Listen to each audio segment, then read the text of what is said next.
예, 안녕하십니까. 자, 여러분 반갑습니다. 우리 경제학이고요. 그 다음에 우리가 7, 8월 달이 매 순환 과정이 다 중요하지만은 우리 7, 8월 이 한여름에 아직 장마도 안 끝났는데 아주 많이 힘들지만은 진도별 연습 문제입니다. 그래서 우리가 보면 1, 2월, 3, 4월 경제학은 아주 길었죠. 1, 2월 미시, 3, 4월 거시 이렇게 했고 5, 6월 달에 기출문제 분석 열심히 했습니다.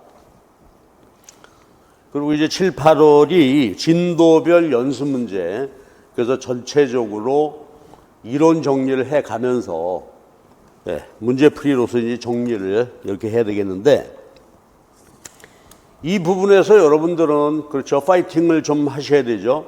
아주 적극적으로 이론도 내가 여기서 끝을 내고 문제에 적응한다 하는 기분으로 이렇게 해 주시기 바랍니다. 자, 그런데 이제 몇 가지 말씀을 드리고 시작하죠. 우선 이번 달 유인물 요거 좀 말씀을 드려볼게요. 제 유인물이 이제 매일 그렇게 앞에 표지, 우리 미시경제학의 수요 공급 이론 첫 번째 이렇게 됐고요. 그 다음에 보면 먼저 제가 거기다 붙여놓은 게 이론 요약이에요. 이 수요 공급에 대한 이론 요약을 그렇게 쭉 했어요. 근데 이 지금 이론 요약해 놓은 것은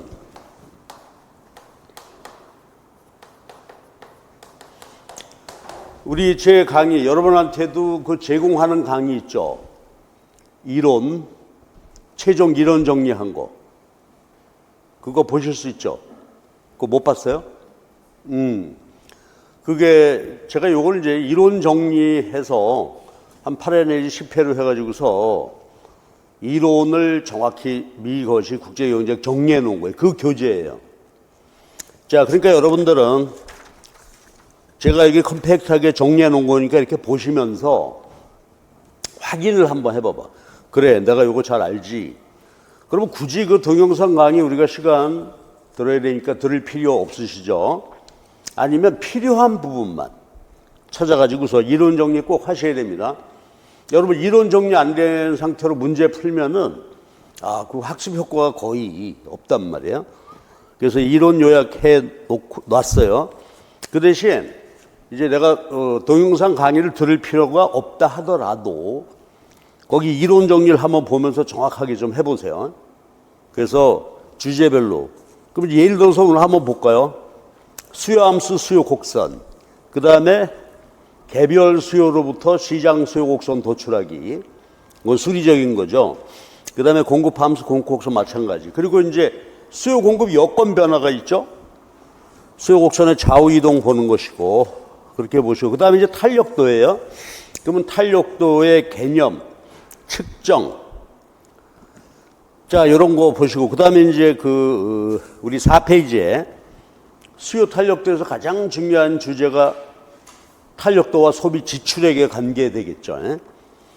그 다음에가 이제 수요 공급 이론의 응용 부분에서 보시면 경제적 잉여, 조세 기착 보조금, 가격 통제. 물론 이 부분은 여러분들이 거의 잘 알고 계시겠죠. 그래서 한번 쭉 훑어보시고 오케이, 나 별 문제 없다. 꼭 반드시 확인하시기 바랍니다. 자, 이런 식으로 이제 먼저 전체 이론 요약할게요. 그 다음에 연습 문제예요. 연습 문제를 매주 한 10문제 남짓, 10문제에서 오락가락 플러스 마이너스 알파 해서 드리고요. 그 다음에 마지막 14페이지 보면은 계산 문제를 내가 붙여놨어요. 계산 문제. 근데 계산 문제, 우리 시험에서는 사실 계산 문제 별도로 출제되지는 않죠. 균형을 찾으라든지 탄력도가 얼마인지 구하라든지 그렇게는 안 나요. 그렇지만 우리가 문제풀이 과정에서 수리적으로 풀어야 돼요. 그래서 보충 계산 문제, 아주 핵심적으로 여러분이 꼭 풀 수 있어야 하는 계산 문제를 내가 쭉 달아놨어요. 그래서 여러분들이 여기를 보고, 특히 이 수요 공급 이론에서는 조세 귀착, 보조금, 가격 통제 이런 거 있기 때문에, 그렇죠? 관심을 가지고 보셔야 돼요. 자, 그럼 이렇게 이제 수업을 진행을 할게요. 오늘 이제 첫 시간인데 동영상 이제 들으시는 선생님들 말이죠. 강의 듣기 전에 미리 어떻게 자료가 올라와 있으니까 자, 이 자료를 보고 지금 요정 제 이제 오늘 인트로 덕션 하는 거 한번 들으시고 동영상 강의에서 나가셔가지고 이론 한번 보시고 그 다음에 문제를 한번 전부 서베이해 봐야 되겠죠. 미리 가능하다면 우리 한 10문제니까 한 1시간 정도 풀어봤으면 좋겠어요. 미리 한번 쭉 풀어서 오케이 야 요거 긴가민가 한 거야. 아 이건 잘 정리가 안 돼 있는 걸 이걸 미리 표시를 해놔라 이거죠. 문제에다가. 자 그리고요 여러분 이 자료인데요. 이 자료에다가는 여기다가 뭐 쓰고 해설 이런 거 쓰지 말란 말이에요. 연습장 제가 늘 강조 말씀드리듯이 자료는 자료대로 그대로 두어야 돼요. 그래가지고 요거 말하자면 인덱스만 붙여놓으면 되는 거죠. 그래서 요걸 보시고 해놓고요. 그 다음에 그 뒤에 계산 문제에 붙어 있거든요. 이거 두말할 나위 없이 싹 풀어봐야 되죠. 그런데 이게 문항수가 좀 너무 많아요. 그 수요 공급 이론에서는 다룰 게 많아서 그러니까 여기서 몇 개의 문제만 푼다든지 해서 계산 문제까지. 그러니까요 미리 한두 시간 정도 어때요? 네, 진도별 연습 문제는 무조건 다 푸셔서 이 데이터를 얻도록 하세요. 스스로 데이터죠. 내가 이 문제에 대해서 지금 어떠한 그 사정 형편에 있구나 파악하셔야 돼. 그 다음에 계산 문제 같은 거 한번 더 서베이 해보시고 미리 수업 들으시기 전에 한 2시간 정도 그렇죠. 시험 보시고 연습 문제 내 시험 본다 하는 기분으로 그렇게 하시고 표기해요. 미리. 그 다음에 이제 수강하는 거죠. 그러면 이제 강의 들으시게 되면 어떻게 될까? 이건 내가 아는 거니까 고배속으로 돌려버려도 되고. 그 다음에 이 문제나 이 문제를 그렇죠. 강의를 정확히 들으셔서 그렇죠. 내용을 이해하셔야 되겠죠. 자, 근데 이제 제 부탁은 이거죠. 우리 보통 다른 과목은 이제 3시간 배정되어 있는데 경제학은 4시간 하겠습니다. 분량이 너무 많고 또 계산 문제 등등 해야 되기 때문에 경제학은 할 말이 많아요. 그래서 이제 4시간. 근데 우리 오프라인으로 보면 토요일 날 오후에 진행이 됩니다. 그래서 이제 4시간 진행할 테니까 그렇게 챙겨 두십시오. 그런데 강의가 4시간 진행되면 여러분 형편은 다 다르겠지만 가급적 어때요? 학원에 와서 수강하시는 것처럼 4시간 풀타임으로 들어라. 그러니까 어느 날짜 정해서 어떤 요일 오전 9시부터 1시, 오후 2시부터 6시 이렇게. 그 다음에 이제 주간에 들으십시오. 내가 늘 하는 말씀이지만 야간 들으면 이게 늘어지게 되죠. 그날 끝나지가 않게 돼요. 그래서 가능하면 풀타임 4시간 하시고 그게 여의치 않으면 미니멈 2시간씩은 들어라. 근데 제가 보면 이래요. 나 1시간씩 들을 거야. 그럼 이제 1시간씩 하면 4번을 들어야 되잖아요. 모니터 앞에 크고 과정이 필요하고. 그 다음에 우리가 경제 공부만 하는 게 아니잖아요. 뒤죽박죽이 됩니다. 그래서 전체적으로 페이스를 맞춰가면서 진도별로 과목별 정리를 해 가야 되는데 그래서 동영상 할 때 여러분이 이제 더 잘 아실 거예요. 스스로 경험했으니까. 가능하면 시간표 딱 고정시켜 놓고 4시간은 풀로 듣고 그게 여의치 않으면 미니멈 2시간은 강의 듣고 그래서 강의를 이제 뭐 들으세요. 그 다음에 이제 어떻게 마무리해야 되죠. 답안 한번 써보고. 근데 경제학은 사실 뭐 서술 답안 그런 게 거의 없잖아요. 기입형으로 쓰거나 어떤 이제 이론 분석을 할 때 그 과정만 그 루틴하게 써주면 되니까 서술 뭐 서론 변론 본론 결론 그건 할 거 없지만은 마지막 마무리를 한번 하란 말이에요. 쓸 거 써보고 계산 문제가 이상했다면 챙겨 두시고. 자, 끝나고요. 그 다음에 이제 일주일 후에 우리가 강의가 진행이 되고 동영상이 올라올 텐데 그 중간에 다음 강의가 시작될 때까지 일주일 동안 시간 텀이 있게 되는데 그때 이 문제를 2번 내지 3번 정도 복습해달라. 그렇죠? 이거 뭐 경제뿐만이 아니라 다른 과목 다 마찬가지겠죠? 그래서 강의를 쭉 들으시고 과목별로 이 데이터를 얻으신 다음에 그렇다면 이건 내가 지금 현재 취약하다는 거 아니겠어요? 이거를 나 한번 들었으니까 이해가 됐어. 근데 이상하게 말이에요. 틀리는 문제 꼭 틀린다고. 뭔가 껄쩍지근하면 나중에 또 문제가 되는 것 같아요. 그래서 이거를 2번 정도 보셔서 이걸 완벽하게 자기 것으로 이해하는 과정을 꼭 거치시기 바랍니다. 자, 그럼 이제 순서 루틴하게 가자고요. 어떻게 해요? 미리 2시간 정도 시간 내서 문제 풀어본다. 계산 문제 시간 내는 대로 한번 보시고. 그래서 이걸 체크리스트를 만든 다음에 그 다음에 강의 들으시는데 가능하면 최소 2시간을 묶어서 듣는다. 중간에 끊지 않는다. 그렇죠? 스트레이트로 2시간. 중간에 끊기 시작하면 이제 야단이죠. 수업 다 듣고 학원에서 들으시는 것처럼. 그 다음에 마무리 정리 강의하신 다음에 다 들으신 다음에 정리해 볼 거 해놓고 그 다음에 다음 할 때까지 다음 시간에 이제 강의 또 같은 과정 할 때까지 2 내지 3번을 검증을 한다. 그럼 여러분 말이죠. 재밌고 즐겁게 해 갈 수 있겠죠. 매주 진행되는 거를 우리 5과목, 6과목 교육과까지 해서 이게 정리를 해 가는 것이니까 말하자면 빗질하는 느낌이겠죠. 마당에 뭔가 정리가 되고 말이에요. 그래서요 반드시 이 과정을 이대로 루틴하게 꼭 지내시기 바랍니다. 힘듭니다. 제가 이렇게 보면 말이에요. 힘들 수밖에 없어요. 경제학 하나만 하는 게 아니잖아요. 6과목을 동시에 진행해 가야 되는 것도 울퉁불퉁하죠. 어떤 과목은 재미도 있고 내가 잘 정리되어 있는 과목이 있고 그렇지 않은 과목이 있을 수 있고 하기 때문에 지금은 무차별이에요.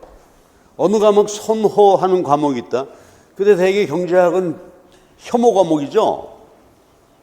그래가지고 손도 안 가. 자꾸 하면 내가 재미있는 과목 공부하게 되니까 사람이 그런 거 없이 이렇게 해서 진행을 해서 해야 됩니다. 지금이 사실은 이론 정리하고 우리가 시험의 합격 여부가 결정이 되는 마지막 타이밍 시점입니다.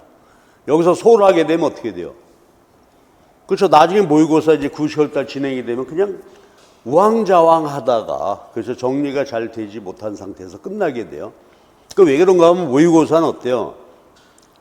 전 영역 문제가 그저 랜덤하게 출제가 되기 때문에 체계 잡기가 힘들어요.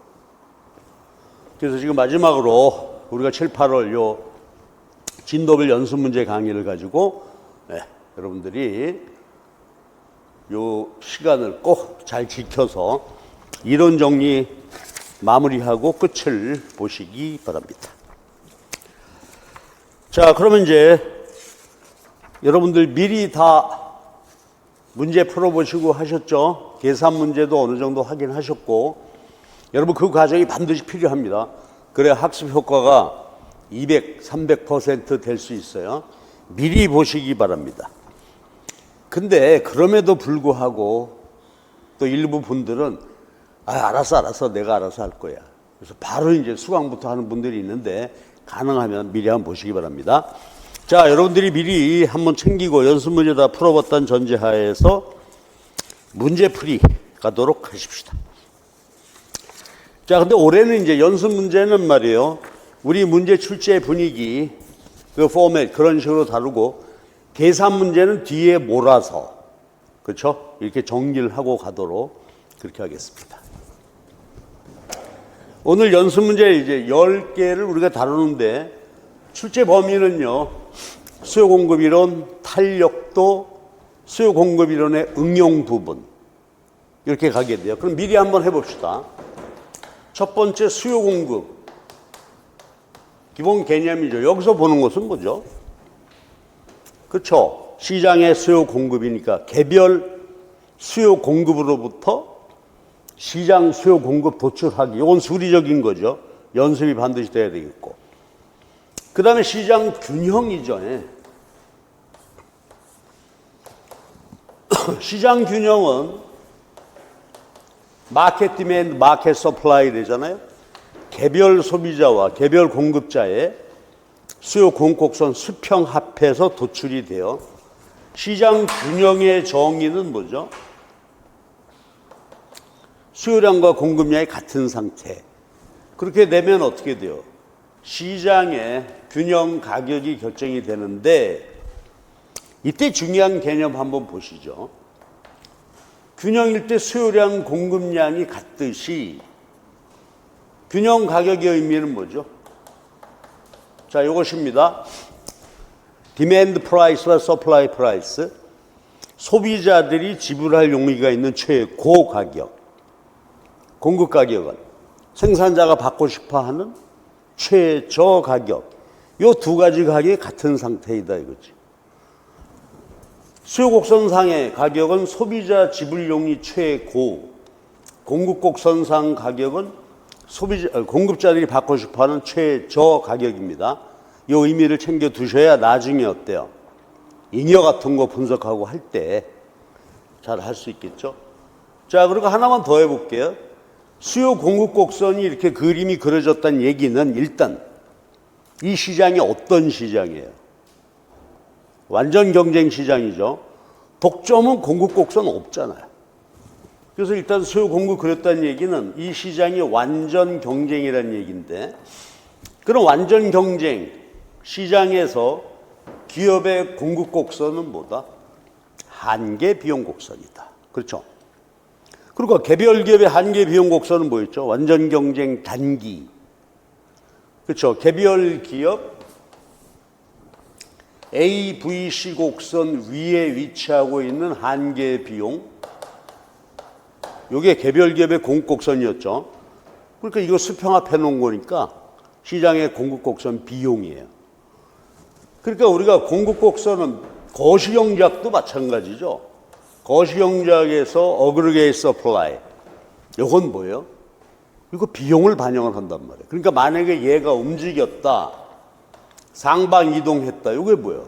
비용 인상. 그리고 수요를 놓고 보게 되면 비용 인상 인플레이션이죠. 그러니까 공급 곡선은 미거시 할 거 없이 어때요? 비용을 나타내는 거예요. 자, 이런 개념들을 이제 챙겨보는 거죠. 그 다음에 수요 공급에서 중요한 게 뭐죠? 여건 변화죠. 여건이다. 여건은 뭐야? 가격 말고 수요에 영향 주는 어떤 요인? 공급 측 여건. 가격 말고 변화시키는 요인들 여건이라고 하죠.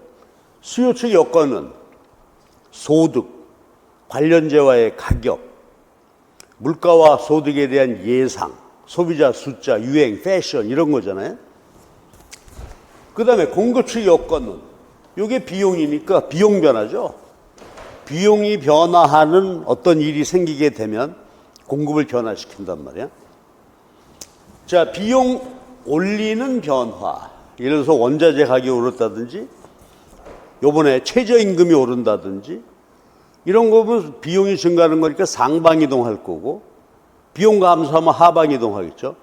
근데 우리가 뒤에서 보게 될 아주 중요한 거가 세금을 부과하면 어떻게 될까? 기업에게는 비용 증가. 기업에게 보조금을 주게 되면 비용 감소하게 되겠죠. 그래서 공급 변화 요인의 대부분은 다 뭐예요? 비용 변화. 이게 중요하단 말이야. 근데 나중에 이제 거시경제하게 되면요. 비용이 올라가면은 이제 총 공급 증가하는데, 근데 거시경제학에서는 불리한 충격 이런 말이 나오죠. 불리한 공급 충격이다. 그러면 기본적으로 비용이 높아지는 그런 어떤 이제 예기치 않았던 것들, 그러니까 원자재 가격 폭등이랄지 흉작, 우크라이나 전쟁에서 공급망이 무너졌다든지 이런 것입니다. 그 다음에 노사가 갈등이 돼가지고 임금 인상 요구가 높아지게 되면 이런 게 불리한 충격이라고 하죠. 그래서 우리는 수요 공급의 균형, 여건이 변화하면 수요 공급이 변화하니까 어떻게 시장 균형이 변화하죠. 그 다음에 공급, 여건이 변화하면 역시 공급이 증가 감소해서 여건이 변화한단 말이에요. 요게 이제 우리가 수요 공급에서 챙겨봐야 될 일이고, 그 다음에 두 번째가 탄력도죠. 일레스티시티, 탄력도란 말이야. 그러면 이제 탄력도는 어때요? 수요 측면에서는 세 가지 탄력도, 공급은 가격 탄력도. 그러면 가격 탄력도만 얘기를 해본다면 수요 가격 탄력도는 뭐지? 가격 변화할 때 수요량이 얼마나 변화하느냐. 공급도 마찬가지. 근데 수요 측면에는 뭐예요? 가격 탄력도 말고 교차 탄력도와 소득 탄력도. 그래서 이제 탄력도와 관련된 여러 가지들이 잘 보셔야 되는데, 이 탄력도 개념은 중요하죠. 미 거시 국제 경제 전체적으로 탄력도가 적용이 되는 거고요. 그 다음에 세 번째 수요 공급 이론 응용에서 우리가 반드시 다뤄져야 되는 주제가 있죠. 시장에서 자원 배분이 이루어질 때 이 시장에 참가한 모든 생산 소비자는 즐거움이 있다. 잉여. 공급자는 한계 비용보다 가격을 더 받게 되고요. 소비자들은 자신의 지불용이 최고 가격보다 싸게 사게 된단 말이에요. 그걸 살펴보는 게 잉여죠, 잉여. 그 다음에 시장 균형이 있는데 우리가 응용해서 시험에서 다뤄주는 게 세금이죠. 물품세, 종량세 형태로 부과되는데, 종량세 형태로 야, 너 한 개 소비할 때마다 아니면 한 개 생산할 때마다 세금 내라. 그런데 이게 묘한 게 말이요. 생산자에게 야, 너 한 개당 세금 100원 내. 그래도 그 세금을 소비자가 일부 부담하게 됐죠. 이게 조세 귀착이란 말이에요. 그러면 똑같이 세금을 공급자에게 부과했을 때 어떨 때는 공급자가 많이 부담하고 어떨 때는 소비자가 많이 부담하게 되고, 조세 귀착, 그리고 세금 부과할 때 잉여 변화, 이런 게 이제 할 이슈가 되겠죠. 그 다음에 보조금이 있어요. 요새 보조금 굉장히 많이 주잖아요. 기업에게 고용보조금, 보조금을 줄 수도 있다. 근데 우리 시험에서는 아직 보조금 얘기는 안 나왔어요. 올해 나오겠죠. 출제 가능성이 굉장히 높은 거예요. 보조금이 할 이슈니까. 그럼 보조금을 주는 것도 어때요? 그렇죠. 사회 후생의 마이너스, 즉 경제적 잉여를 줄이는 요것이고요. 그 다음에 세금하고 보조금에 있어서 일반적으로는 세금이나 보조금은 누구한테? 기업이죠. 공급자에게 세금 내라고 그러고, 공급자에게 보조금 주는 게 이제 조세 행정 비용이나 여러 가지. 근데 소비자에게 부과할 수도 있다. 소비자한테 너 세금 내. 소비자한테 보조금을 줄 수도 있는데, 모든 경제적 효과는 어때요? 다 똑같잖아. 근데 굳이 소비자에게 줄 필요가 없죠. 그러니까. 그래서요, 조세기착 보조금 지급, 생산자에게 지불할 때, 소비자에게 지불할 때 나누어서 정리를 해야 되겠죠. 그리고 특히 이제 중요한 게 아까 얘기했던 대로요, 시장 균형에서 생산 소비자들이 잉여를 누리고 있는데, 이런 변화, 시장의 변화가 오게 되면 잉여 변화하고요. 그러면 사회 후생이 감소하는 게 일반적이야, 다. 이걸 우리가 경제적 잉여 감소, 자중 손실이라고 하죠. 아주 중요한 이슈가 되겠고, 그 다음에 여기서 봐야 될 게 가격 통제죠. 최고 가격, 최저 가격, 이자율 너무 비싸. 그러니까 20% 이상은 받을 수 없어. 이게 이제 최고 가격이 되는 것이고요. 그 다음에 최저 가격은 야, 근로자들 도와줘야 돼. 최저임금제. 또 농민들 요새 양곡관리법 뭐 사회적으로 문제가 되고 정치적으로도 문제되고 하는데 농민 쌀이 너무 싸니까 안 돼. 그렇죠? 최저 가격이 정해지게 되고 가격 통제입니다. 최고 가격과 최저 가격제. 여기서 이제 우리 시험 문제가 출제되고 하는 것이죠. 그러니까 여기가 어때? 출제 빈도가 아주 높은, 그렇죠. 실제로 출제되고 있는 그런 부분이에요. 그래서 이제 수요 공급 이론과 관련해서 제가 쭉 정리해야 될 내용을 이렇게 말씀을 드렸습니다. 그러면 여러분 머릿속에 제가 쭉 서베이 했는데, 오케이, 그렇지. 뭐 내가 다 아는 내용이다. 그러면 강의 중단할까요? 듣지 말고 놀아? 예, 이걸 파악을 해서요. 관심사를, 그렇죠? 여기다 초점 맞춰보기로 하십시다. 자, 그럼 먼저 이제 연습 문제 수요 공급 관련 얘기부터 시작을 해 보시죠.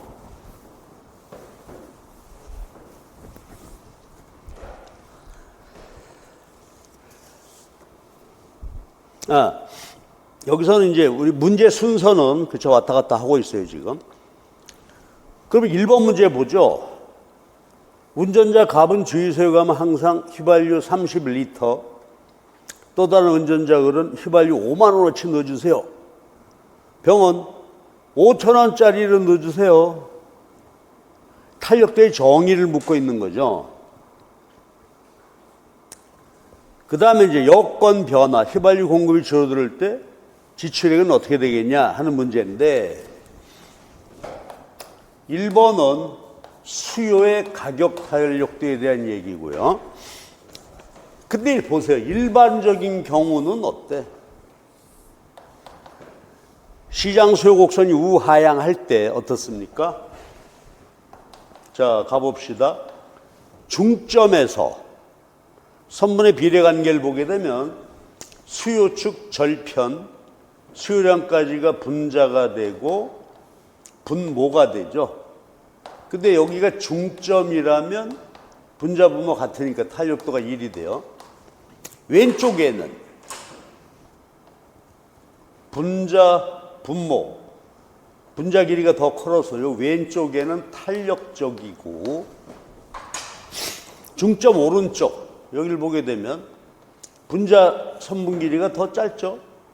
그래서 중점 오른쪽에는 비탄력적이 되는데, 그러니까 보통의 경우는 어때요? 수요곡선 상에서 탄력도가 다 달라. 0서부터 무한대를 갖게 됩니다. 자, 여기 요점에선 탄력도가 어때요? 제로.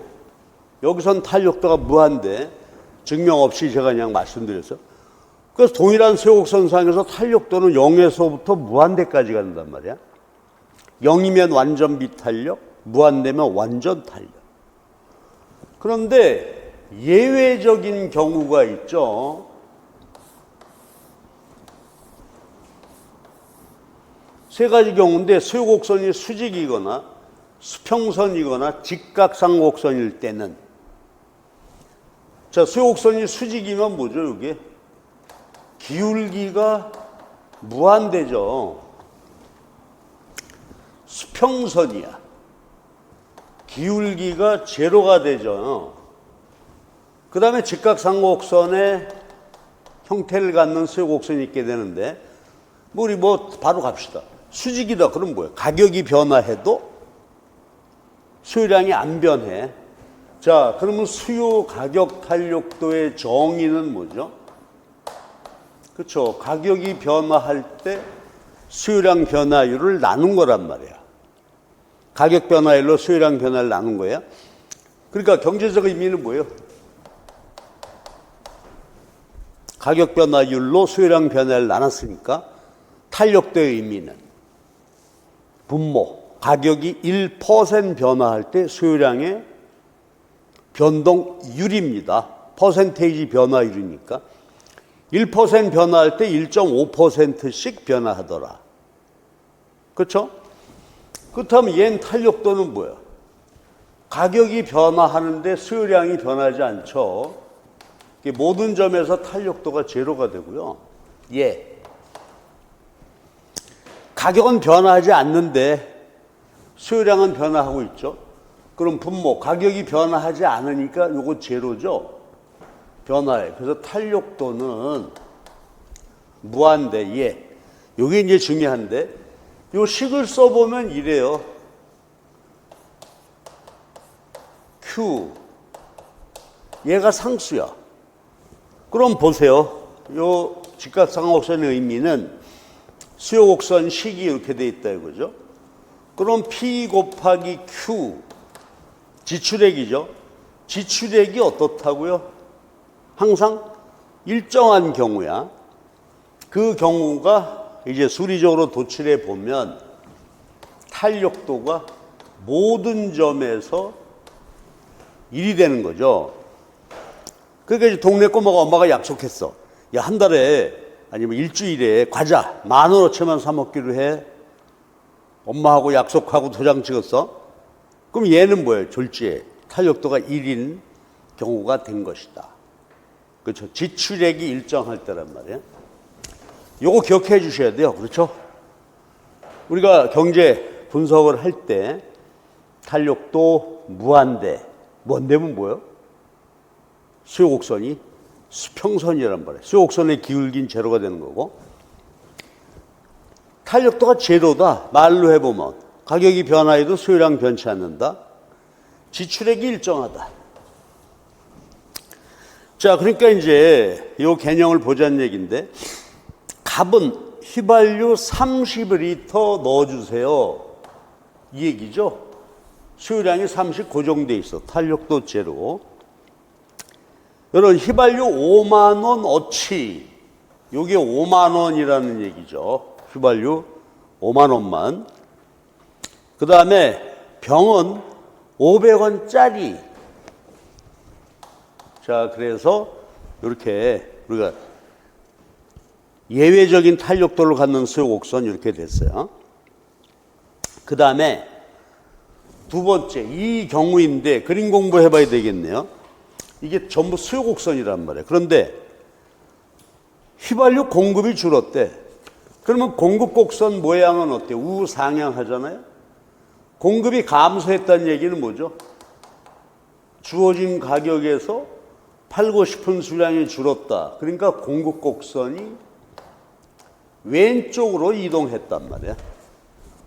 공급이 감소했다. 여기요. 공급이 감소했습니다. 자, 그럼 일단 이 상황부터 한번 보고 보실래요? 자, 공급이 감소했어요. 얘가 수직이니까 가격이 어떻게 돼요? 수요가 완전 비탄력일 때 공급 감소하면 가격이 오른단 말이에요. 지출액은 증가하겠지.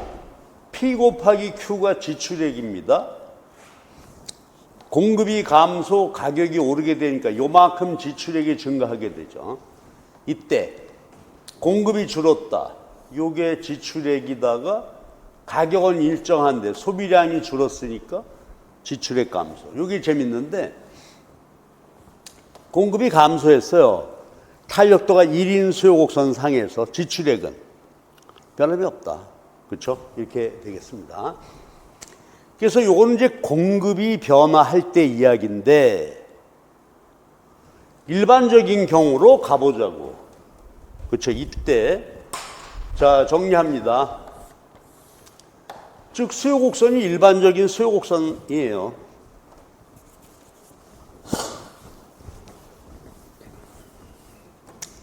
그래서 탄력도가 여기 제로부터 무한대를 갖는 그 경우인데,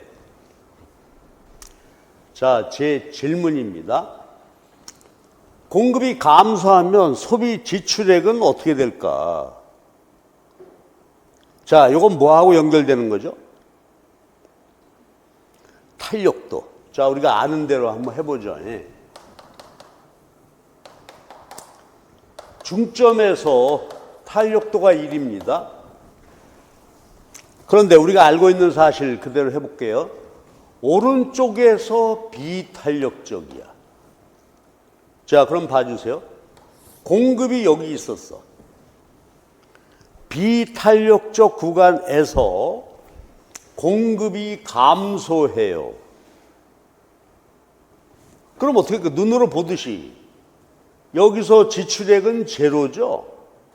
여기 지출액 이렇게 됐죠. 이 그림으로 보더라도 비탄력적일 때 공급이 감소하면 어떻게 되지? 가격이 오르고 거래량이 줄게 되죠.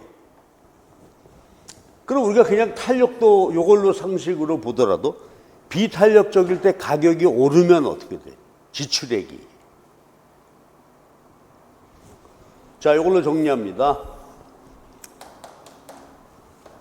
요것과 지출액의 관계죠. 여기는 뭐지? 완전 비탄력이야. 여기 비탄력이야. 이때 공급이 줄어서 가격이 올라. 아이고, 미안합니다. 가격이 오르게 될 때 지출액은 어떻게 되나요? 여기 지출액 제로. 그러다가 공급 감소, 가격이 오르게 되면 지출액이 어때? 점점 증가했지. 비탄력적일 때 오르면 증가해.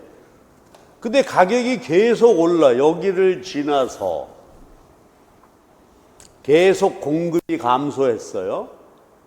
탄력도 1인점을 지나서. 그러면 가격은 계속 오르죠. 근데 우리가 알고 있는 게 있어. 여기 왼쪽에선 탄력적인데 가격이 오르면 지출액은 줄게 되죠. 그럼 한번 말해볼까요? 공급이 줄게 되면 이 경우 지출액 불변, 지출액 감소, 지출액 증가인데요. 일반적인 경우는 어떻게 된다? 공급이 아주 많은 상태에서 줄게 되면 비탄력적일 때 지출액 증가, 탄력적 구간에서는 줄게 되죠. 그래서 공급 변화할 때 지출액의 변화가 중요한 거예요. 왜? 그렇죠. 가격 변화하고 일반적인 경우 보셔야 되니까. 그래서 왼쪽에 세 가지 예외적인 상황하고 일반적인 경우 이렇게 보시자 이거지. 그리고 여기서 뭐예요? 주어진 수요곡선상에서 가격이 오르내릴 때 지출액 변화가 됐죠. 자, 한번 정리하고 지나갈까요? 가격이 오를 때 비탄력적 구간에서는 지출액이 증가하고 가격이 계속 오를 때 탄력적 구간에서는 지출액이 줄어든다. 반대로 이번엔 여기서부터 시작해 볼까요? 공급이 아주 없어. 그러다 공급이 차차 증가해요. 그러면 가격이 내리겠죠? 공급 증가에 따라서 가격이 내릴 때, 자, 탄력적 구간에서는 가격이 내릴 때 어때? 지출액이 증가하고 비탄력적 구간에서 계속 공급 증가, 가격이 내리게 되면 지출액은 줄어들게 되겠죠. 이게 탄력도와 지출액의 관계예요. 그래서 우리가 이렇게 예외적인 경우하고 일반적인 경우하고 이렇게 정리를 했습니다. 그러니까 이제 이런 것들이 우리가 이제 수요 공급 이론에서 뭐 기본적으로 시험에 출제되던 안 되던 기본적으로 가지고 있어야 하는 것입니다. 자, 1번 문제 보셨고요. 자, 2번 문제도 개념 문제예요. 맨키 교수님 책에 나온 개념인데, 마리아는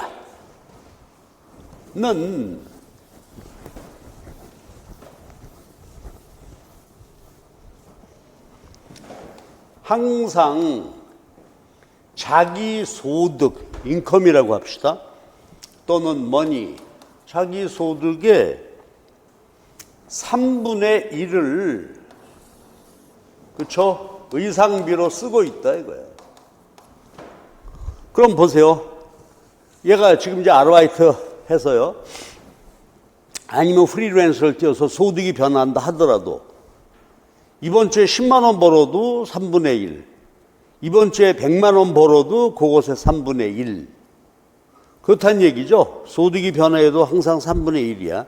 그러면 자, 소득 탄력도 개념 공부해 봅시다. 소득 탄력도는 아까 우리 가격 탄력도의 정의는 뭐였죠? 가격이 변화할 때 수요량의 변화율. 변화 방향이 반대니까 절대치 씌웠어요. 그래서 다시 한번 0.8 그럼 뭐야? 가격이 1% 변화할 때 수요량이 0.8 변화한다. 그 얘기인데 자, 요거 말씀해 보세요. 소득 탄력도는 뭐지? 소득이 변화할 때 수요가 몇 % 변화할까? 자, 그림으로 보면 요건 뭐지? 그쵸, 여기 수요고요. 수요 곡선이라 하게 되면 수요 곡선은 가격과 수요량과의 관계 보여지죠? 그러면 이제 여기서 그 얘기 해보자고요. 여건 변화 얘기야. 소득이 변화하면 가격은 가만히 있어도 수요가 변화하게 되죠. 여건 변화예요. 근데 두 가지 재화가 있죠. 정상재와 열등재란 말이에요. 정상재라면 어떻게 돼? 소득이 증가할 때 수요 증가하죠. 수요 곡선이 우초로 가는 거고, 요건 이제 정상재의 경우고요. 열등재는 소득이 증가할 때 오히려 수요가 줄죠. 열등재의 경우란 말이야. 자, 그럼 보세요. 소득 탄력도란 뭐다? 수요 곡선 좌우 이동 폭을 측정하는 거야. 그치? 그럼 이제 소득이 변하면 여건 변하니까 가격은 주어져 있을 때 좌우 이동 폭. 그러면 질문. 수요 가격 탄력도를 계산했는데요. 0.3 나왔대. 플러스죠? 의미는 소득 1% 증가할 때 수요가 3% 증가하더라. 그럼 예를 들어서 100개 소비하다가 어떻게 됐다는 거예요? 3%니까. 103개 이렇게 되는 거예요. 그럼 플러스죠. 소득 증가, 수요 증가했으니까 얘는 정상재다. 정상재야. 얘 만약에 소득 탄력도 구해봤는데 마이너스야. 마이너스 2다. 그러면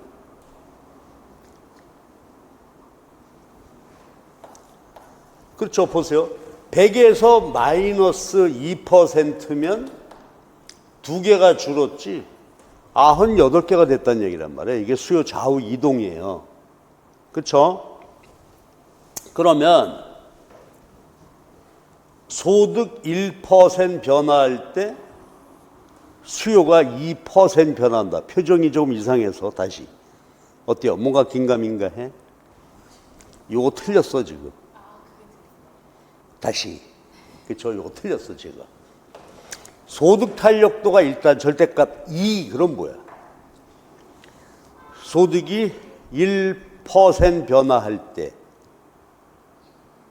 수요는 2% 변한다 이거죠. 그러니까 자, 소득이 지금 여기를 소득이 얼마인지는 모르겠는데 현재 상태 소득에서 100개 소비하고 있잖아요.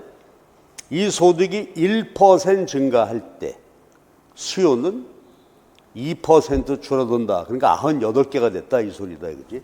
그럼 이거 다시 해볼까? 0.3이니까 이건 뭐예요? 소득이 1% 변화할 때 0.3%니까 제가 잘못했죠. 3개가 아니고 뭐야? 0.3개가 되겠지. 이게 3%면 3개일 텐데, 그렇죠? 0.3, 100.3으로 증가하게 됐어요. 그렇죠? 자, 그럼 다시 한번 봐봐. 소득 탄력도란 소득이 변화할 때 현재 어떤 소득 수준에서 요 얘기예요. 질문. 얘는 정상제, 얘는 열등제야. 그런데 2가 됐대. 2. 1보다 작죠, 지금. 플러스이긴 하지만 1보다 작아. 1보다 커. 1보다 크니까 이제는 어떻게 됐지? 소득이 증가할 때 2%. 요거는 100.3이 같고 2%니까 어디로? 102개가 됐겠죠? 질문. 소득 탄력도가 플러스면 다 정상제야. 1보다 크죠? 사치품. 1보다 작으면 필수품. 마이너스면 열등제. 그렇죠? 이게 소득 탄력도이란 말이야. 소득 탄력도. 그래서 이런 개념, 소득 탄력도를 제가 정리를 했어요. 그럼 이제 이 문제로 오자고. 얘는 자기 소득의 3분의 1을 항상 의상 구입에 지출하고 있다. 그러면 소득 탄력도는 얼마일까? 소득이 변화할 때, 그렇죠? 수요 변화율은 같죠? 그러니까 1이란 말이에요. 1. 왜? 소득이 3배가 되면 이게 소비량이라고 할 때, 그렇죠? 소득이 3배가 되면 3분의 1로 나눈 것이니까 역시 3배가 증가하겠지? 그래서 이거 이제 많이 보는 얘기예요. 소득 탄력도 1입니다. 1이니까 얘는 뭐야? 정상제지. 얘에게는 플러스 값이야. 가격 탄력성은 얼마일까? 가격 탄력성은 0 아니죠. 자, 보세요. 소득이 증가하면 항상, 소득을 항상 소득의 3분의 1만큼 소비한다. 그러면 이게 소득 탄력도 1이 됐는데 해설 봐주실래요? 가격 탄력성은 뭐지? 가격이 변할 때 수요량이 변화하는데 거기 보세요. 소득의 3분의 1을 의상 구입에 지출함으로 소득은 P 곱하기 Q잖아. 그러니까 이제 어떻게 될까? 소득액이 주어져 있을 때 가격이 오르면 같은 비율로 변하겠지. 그렇죠? 가격이 변화하면. 왜냐하면은 이게 주어져 있는데 요 주어진 소득으로 P 곱하기 Q. 그렇죠? 지출하잖아요. 주어진 소득으로 소비하는 것이니까. 그럼 소득은 주어져 있어요. 그러면 가격 탄력도는 아까 여기 가격이 변화할 때 수요량 변화율, 소득이 딱 주어져 있으니까 탄력도가 1이 되게 되는 것이다.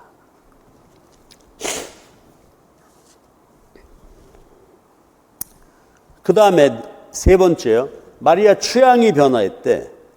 소득의 3분의 1을 의상 구입에 지출한다면 수요 곡선은 어떻게 변화할까? 이번에는 3분의 1이 아니라 4분의 1만 소비하니까 어떻게 될까? 수요가 감소하겠죠? 그래요. C 해설 봐주시면 소득이 주어져 있을 때 3분의 1 소비하다가 4분의 1로 줄이게 되니까 수요가 줄어들 것입니다. 그리고 역시 어때? 3분의 1로 하나 4분의 1로 하나 고정되어 있는 건 마찬가지니까 계속해서 가격 탄력도와 소득 탄력도 값은 1이 된다 이거지. 1. 자, 그래서요 우리가 가격 탄력도 아까 우리가 보고 지출액의 변화 이렇게 한번 봤고요. 지금은 소득 탄력도에 관한 이야기를 했습니다. 그렇게 정리를 한번 하시죠. 그러면 여기서 교차 탄력도 수요의 그 얘기 하나는 보완하고 지나갈게요. 그럼 여러분 교차 탄력도는 뭐지?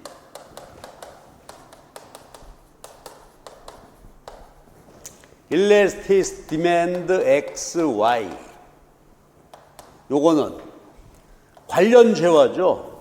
관련 재화의 가격이 변화할 때 X재 수요가 어떻게 될까?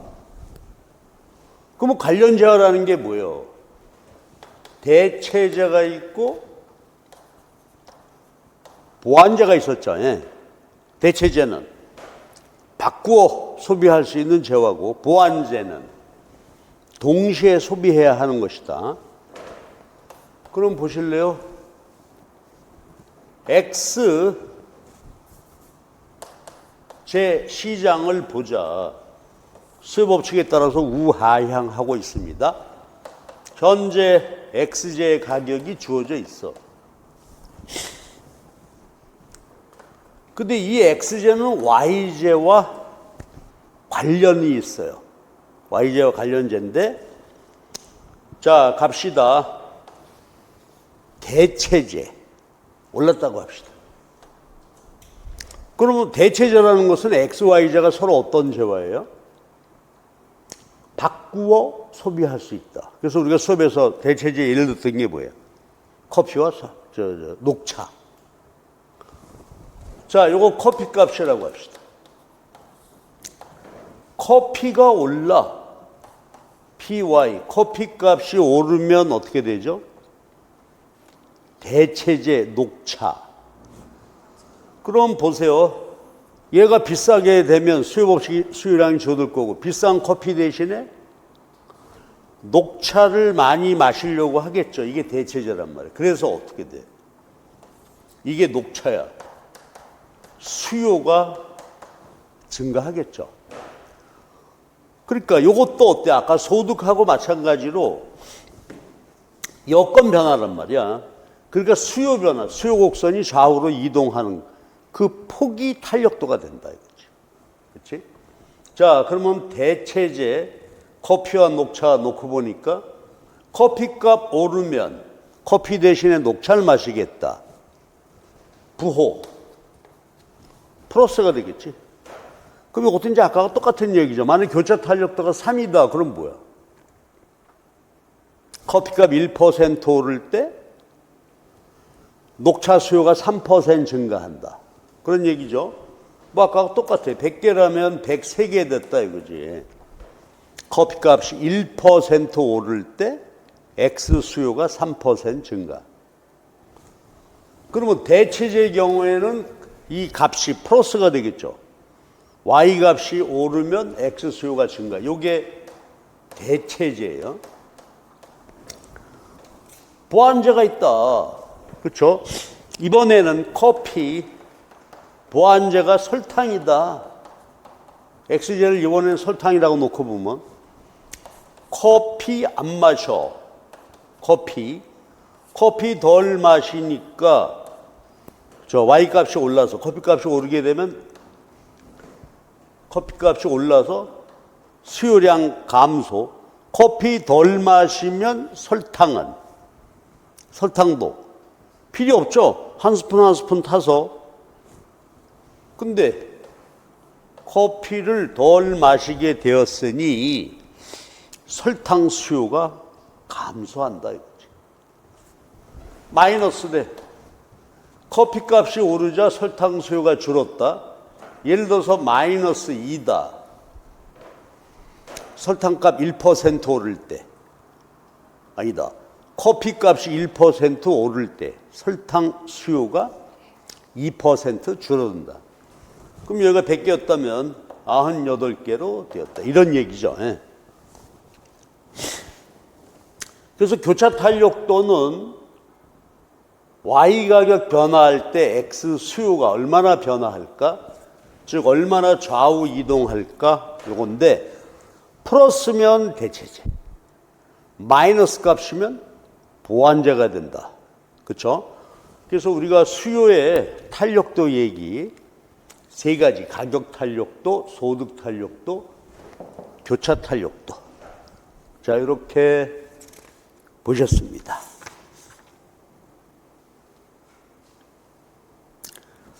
그 다음에 탄력도 관련해서요, 탄력도 관련 문제가 하나가 더 있어. 이것부터 먼저 해볼게요. 4번 문제 한번 보실래요? 문제 읽어봅시다. 이건 아주 유명한 문제예요. 실제로 정부와 국민 사이에 갈등도 돼 있고 관심도 있는 문제인데,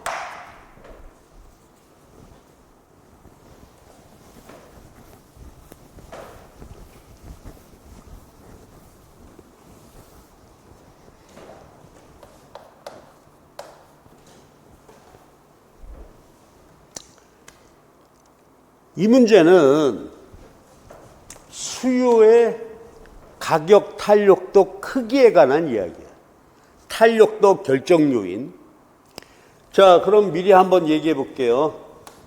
탄력도를 결정하는 요인이 있는데 기억나시는 대로 한번 얘기해 볼래?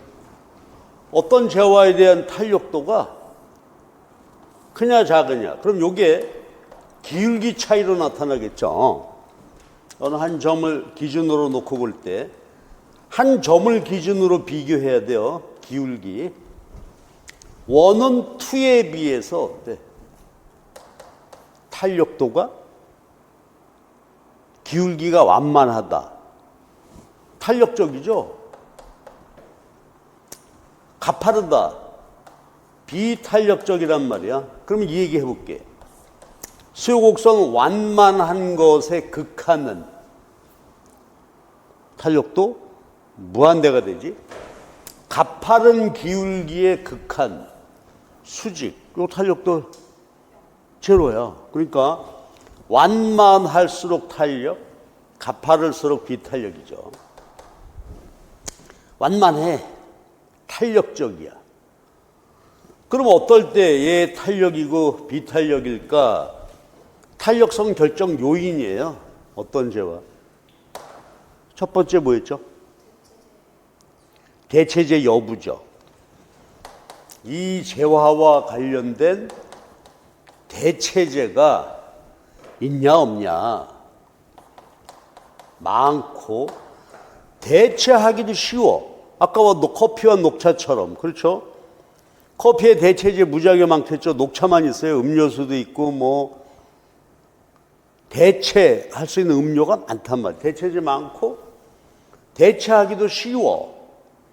그러면 탄력도가 커지겠죠. 그 다음에 중요한 게 뭐예요? 소득에서 차지하는 비중이란 말이야. 얘가 소득에서 차지하는 비중이 커.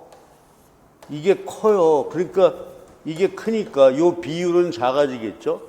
소득에서 차지하는 비중이 커. 그 말은 무슨 말이야? 고가품이야. 탄력, 비탄력. 자, 마음을 가라앉히고. 여러분, 고가품이다. 볼펜 하나 하고, 여러분, 뭐, 패드나 노트북, 어느 게 탄력적이야?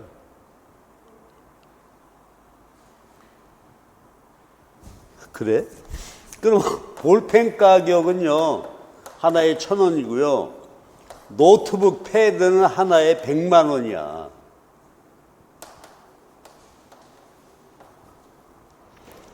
가격 변화율로 수요량 변화율 나는 게 탄력도인데, 보세요. 얘가 변화율 10% 올랐어. 똑같이 10% 올랐어. 그럼 얼마가 된 거야? 1,100원 됐지? 얘가 10% 오르면 어때? 야, 볼펜 1,000원에서 1,100원 됐다고 볼펜 비싸서 공부 못해요. 그래요? 그러나 노트북, 이거 패드 어떻게 열심히 내가 100만 원 장만했는데 10만 원 올라버리면 못 사는 거지 뭐. 고가품일수록 탄력도가 크다 이거지. 그렇지? 고가품일수록 탄력도가 커요. 소득에서 차지하는 비중이 클수록. 그 다음에 또 하나가 뭐죠? 생활 필수품이나 기호품. 생필품이나 기호품은 탄력, 비탄력. 비탄력이죠. 쌀값 올랐다고 밥 안 먹여, 애기. 얘야, 쌀값 오른 거 알지? 너도 뉴스 들었지?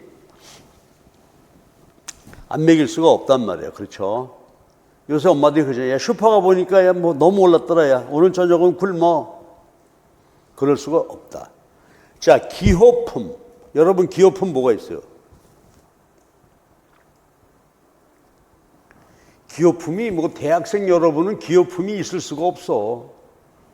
그렇죠. 뭐 소득이 있어야 기호품 이런 건데, 여러분도 내년 이제 선생님 되시고 하시면, 아, 난 기호품. 내 좋아하는 게 뭐 영화를 좋아한다. 뭐 여러 가지가 있을 수 있겠죠. 기호품은 가격이 올랐다고 소비하지 않겠다? 그러지 않는다. 이거죠. 가격이 올라다. 매니아들 있죠. 매니아.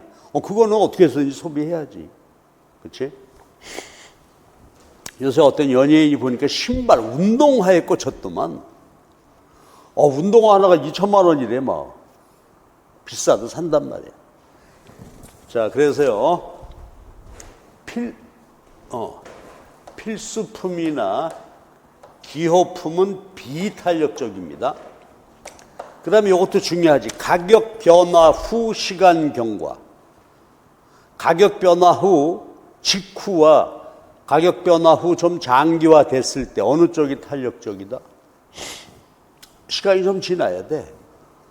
그렇죠. 처음에는 가격 올라도 아무 생각 없죠? 장난 아닌데 시간이 좀 지나야 탄력적으로 변화해 간단 말이야. 여러분 이거 기억하셔야 돼. 탄력도 결정 요인.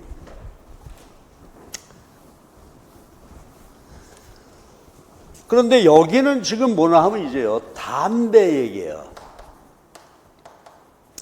담배는 이 담배 소비자에게는 어때요? 굉장히 비탄력적이란 말이야. 굉장히 비탄력적이야. 그럼 자, 여기 이제 담배 수요가 있고 공급이 이렇게 있어요. 현재 담배 가격이 보통 4,500원이죠. 옛날 얘기할게요. 박근혜 대통령 시절인데요. 그때 담배가 2,000원이었어. 근데 담배 가격을 4,500원으로 올렸어요. 그럼 요거 우리가 경제가 아니까 한번 해볼래요? 지금 2,000원짜리 담배를 아주 우리 원론적 이론으로만 본다면 4,500원으로 올렸다. 뭘 통해서? 세금을 매겼단 말이에요. 종량세라고 합시다. 담배세. 그럼 제 질문인데 얘가 4,500원으로 올랐다는 이야기는 담배 가격이 올랐다는 얘기는 담배세는 어때요? 요 차이 2,500원보다 더 많이 올린 거예요. 왜 그러가 하면 종량세만큼 얘가 상방이동하잖아요. 그래서 공급곡선이 이렇게 이동한 거예요. 그러니까 가격 상승분보다 종량세는 더 많아요. 그래서 2,500원이 올랐어요. 그때 정부 당국의 얘기는 뭐냐면 담배세 올리는 이유가 뭐다? 국민 건강을 위해서다 이랬어요. 그러면 국민 건강을 위하려면 어떻게 돼야 돼?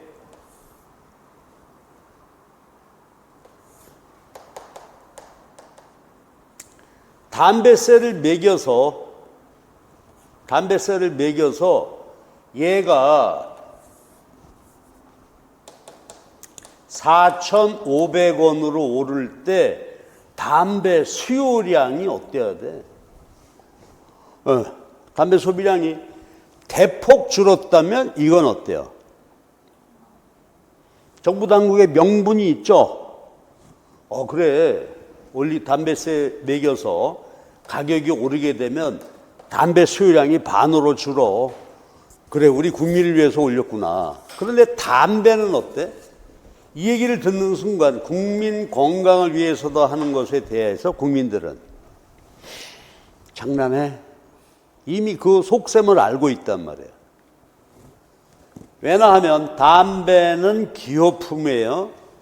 굉장히 비탄력적이에요. 담배세를 매겨 그래서 가격이 오르더라도 담배 소비 감소량은 거의 없다. 열받아서 덮여. 자, 그러면 담배세 논쟁이 전 세계적으로 그래. 일본도 그렇고 미국도 그렇고 옛날 캐나다도 그랬고요. 국민 담배를 좀 근데 그 정부의 충정은 어때요? 담배를 덜 피우게 하고 싶은 거 그것도 사실이야.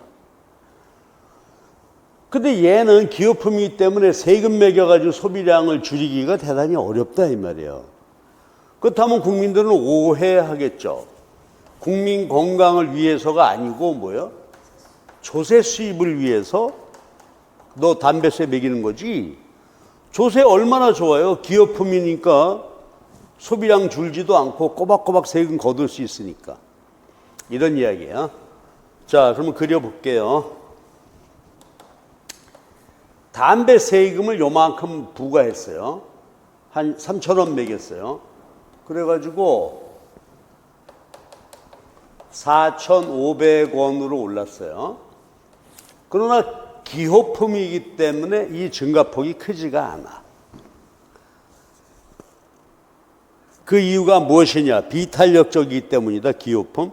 그런데 이때 실제로 담배 소비량을 줄일 수 있는 방안이 뭘까?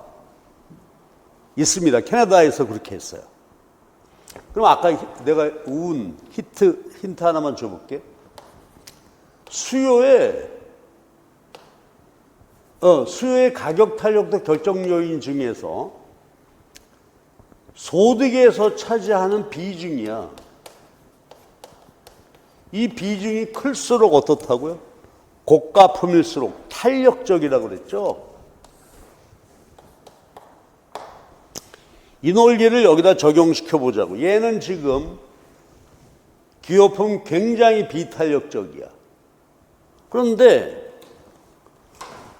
이 담배라는 것의 가격이 소득에서 차지하는 비중이 크게 되면은 어떻다고? 얘가 탄력적으로 변화할 수도 있다는 이야기예요. 그림이 너무 이쪽으로 그려졌는데 그림을 좀 이쪽으로 뺄게.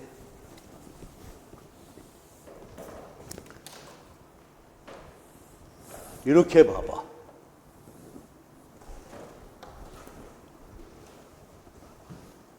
그러면 요거 담배값 한 3,000원 올려봤자 2,000원 하던 담배값이 4,500원 정도로 오르니까 2,000원이나 4,500원이나 소득에서 차지하는 비중은 뭐 별로 크지 않다. 그런데 이런 얘기 할 수 있겠죠. 일부 계층에서는 이것도 부담이 되는 분들이 있죠. 누구? 아주 고령자 분들, 할아버지들 소득 거의 없는 담배 피셔야 되고, 그 다음에 이제 소득이 없는 일용 근로자, 이런 분들에게는 담배 비중, 소득 하는 비중이 크단 말이에요. 그 줄여들 수가 있는데, 일반적으로 보면 어때요? 세금 3,000원 정도 매겨 기호품 탄력도 변함이 없어. 그런데요, 담배값을 캐나다가 그 전에 그랬는데 9배인가 이렇게 올렸어. 9배는 좀 심했고, 예를 들어서 한 10,000원 세금을 매겼다고 하자 이거지. 그러면 어떻게 돼? 3,000원 정도 매기면 비탄력이야. 10,000원 정도 오르게 되면 이제 소득에 차지하는 비중이 크니까 수요가 탄력적으로 변화하고, 이때는 소비 억제 효과가 나타날 수도 있겠다 이거야. 됐죠? 이게 소득에서 차지하는 비중 부담이 커. 담배세를 한 10,000원씩 붙이니까 담배값이. 그때 제가 기억이 지금 정확하지는 않는데 우리나라로 얘기해 보면 2,000원짜리 담배가 하여튼 담배 세금 매겨가지고 그건 20,000원 가까이 되도록 그렇게 세금 매겼어. 그랬더니 그때 비로소 소비량이 줄었다. 그런 얘기예요. 자, 그럼 정리할 수 있겠죠? 문제 다시 보면 실제로 소비량을 줄일 수 있는 방법은 뭐라고요? 담배세를 아주 많이 올려라. 그래가지고 소비자에게 소득에서 담배 소비하는 것이 부담이 되도록 하면 소비량이 줄어든다. 이건 아주 유명한 얘기입니다. 여러 가지 상황도 줄 수 있겠죠. 예. 그래서 일단 여기까지 보시고요. 잠깐 쉬었다가 뒤에 문제들을 또 살펴보도록 하십시다.